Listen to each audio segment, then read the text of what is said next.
네, 글로벌 시장 주요 이슈들도 살펴봐야죠. 네, 글로벌 모니터의 안근무 편집장이 연결돼 있습니다. 안녕하세요. 안녕하십니까. 네, 일본에 대한 얘기를 좀 들어보겠습니다. 21일부터 일본은행 정책회의가 열린다고 하는데요. 양적 완화 규모를 확대할 것이란 얘기가 나오고 있네요. 어떤 내용인가요? 현재 일본은행의 양적 완화 목표는 총 101조 엔입니다. 국채를 포함한 금융자산 매입 규모를 지난달에 76조 엔으로 10조 엔 늘려놓은 상태인데요. 이것을 한 달 만에 다시 더 증대시킬 것으로 예상됩니다. 일본은행은 이달 회의에서 물가 상승률 목표치를 종전의 1%에서 2%로 상향 조정할 예정인데 이 사실은 이미 시장에 충분히 반영이 돼 있는 상태입니다. 따라서 앞으로 관심은 일본은행이 과연 양적 완화 규모를 얼마나 더 늘릴 것인지에 쏠려 있습니다. 정책 목표가 높아진 만큼 그 목표를 실현할 정책 수단도 보강이 돼야 할 것이기 때문입니다. 일본은행이 양적 완화를 확대한다는 것은 돈을 더 많이 찍어낸다는 것과 같은 의미입니다. 이것은 엔화 약세 재료로 작용할 텐데 이 역시도 이미 시장에 어느 정도는 반영된 상태입니다. 따라서 이번 회의에서 일본은행의 양적 완화 확대 규모가 예상했던 것보다 적은 것으로 나타날 경우에는 오히려 엔화를 강세로 이끌 가능성도 있습니다.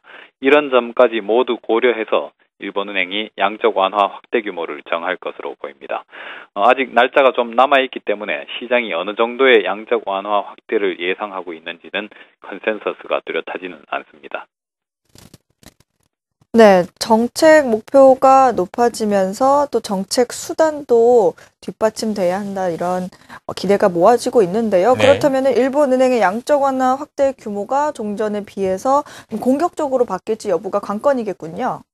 그렇습니다. 어제 도쿄 시장에서 일본 국채 30년물 수익률이 장중 2.03%로까지 올라가서 지난 2011년 9월 초 이후 최고치를 기록했습니다.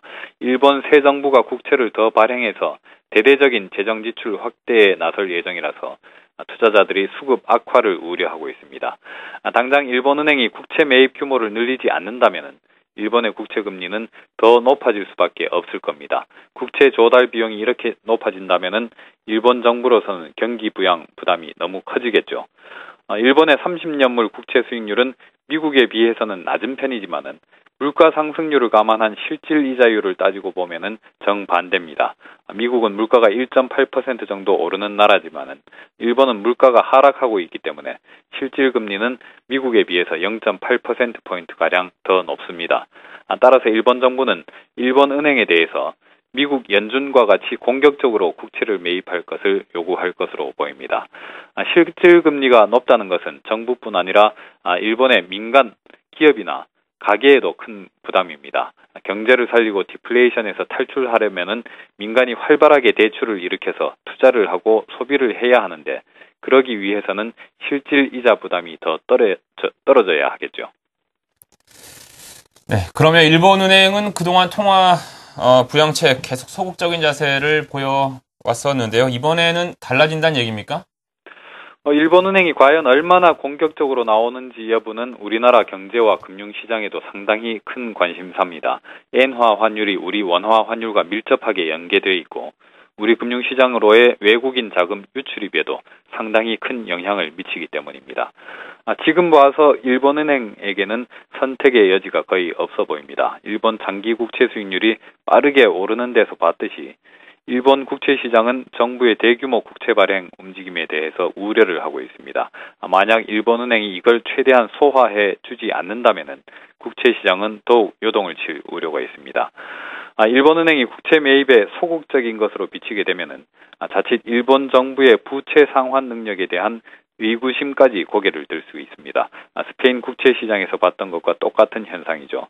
일본의 국가 채무는 이미 GDP의 240%에 달해서 세계 최대 수준인데 아베 신조 정부가 빚을 대대적으로 더 낼 계획이기 때문에 부채 비율도 더 높아질 예정입니다.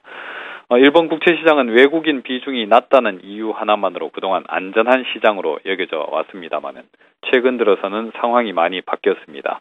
외국인 비중이 급속도로 높아져서 지금 사상 최고치인 9%에 달하고 있습니다. 외국인이 동요하는 모습을 보인다면 일본은행으로서는 국채 매입을 공격적으로 늘리는 방법밖에 없을 겁니다. 네. 글로벌 이슈 진단 오늘은 일본의 양적 완화에 대해서 이야기를 나눠봤는데요. 달러 환율뿐만 아니라 원화 환율도 국내 외국인 자금 흐름에 영향을 미치는 만큼 계속해서 주목해야 될 것 같습니다. 글로벌 모니터 안근무 편집장이었습니다. 말씀 고맙습니다. 감사합니다.